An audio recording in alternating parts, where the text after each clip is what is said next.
So we get all the answers to questions that nobody really gave a shit about in episode 7 of The Acolyte. Interestingly enough, even though I have zero emotional connection to this show whatsoever, the reveals somehow still left me feeling underwhelmed. Only Disney Star Wars can find a way to make people even less interested than they already were on a weekly basis.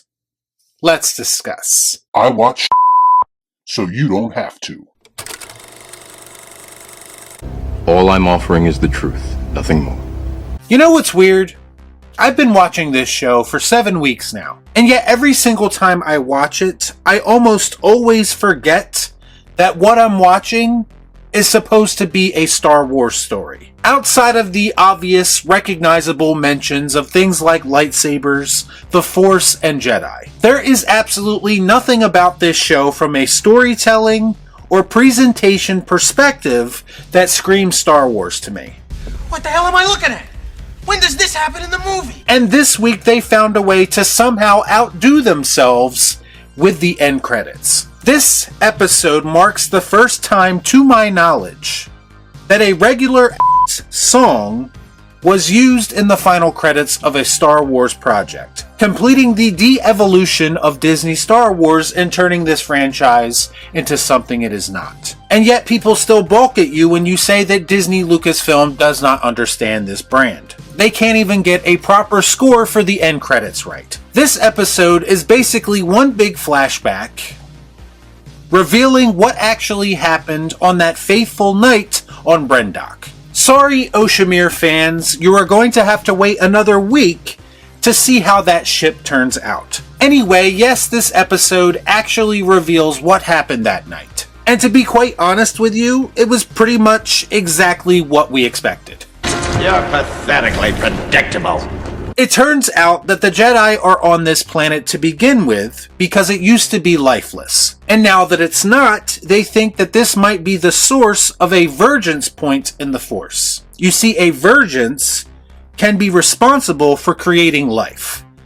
Enter the annoying twins. Sol follows the twins back to their lesbian witch stronghold, and he almost immediately develops a way too abrupt connection to Osha. We're talking creepy guy in a van levels of I've been watching this girl for 5 minutes and I have a connection with her. Needless to say, this episode did not do a great job of painting Sol in the most flattering light. Sol somehow gets the impression that the twins are in danger by being a part of this coven.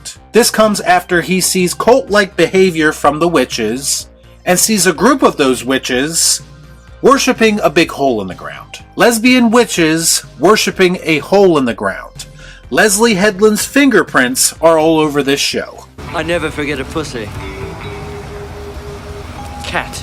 Sol eventually informs Trinity about the witches, and for some reason, she is skeptical. I don't know about anybody else, but it seems like a pretty wild thing for Sol to just make up out of the blue. This is where we get the scene again of the Jedi inquiring about the twins, only being told from a slightly different perspective. In fact, this episode is pretty much a lot of seeing things we've already seen from a different angle. The only real revelation to come out of this new version of this scene is that the Padawan that follows the Jedi wants to go back to Coruscant. How can you not care? Like this.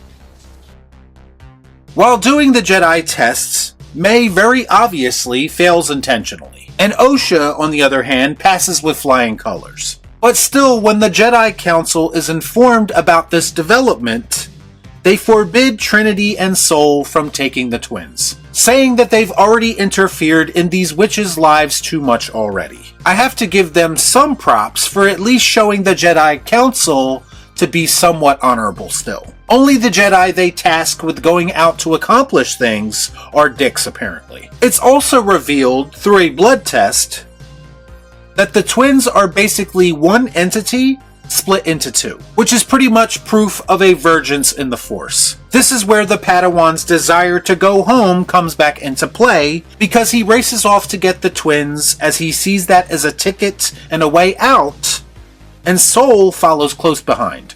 I have a bad feeling about this.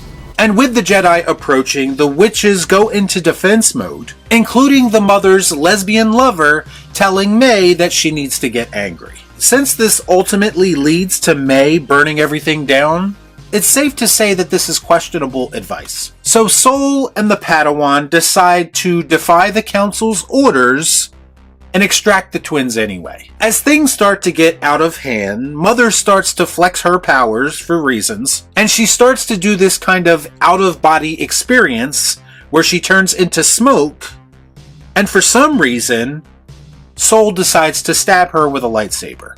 Boy, that escalated quickly.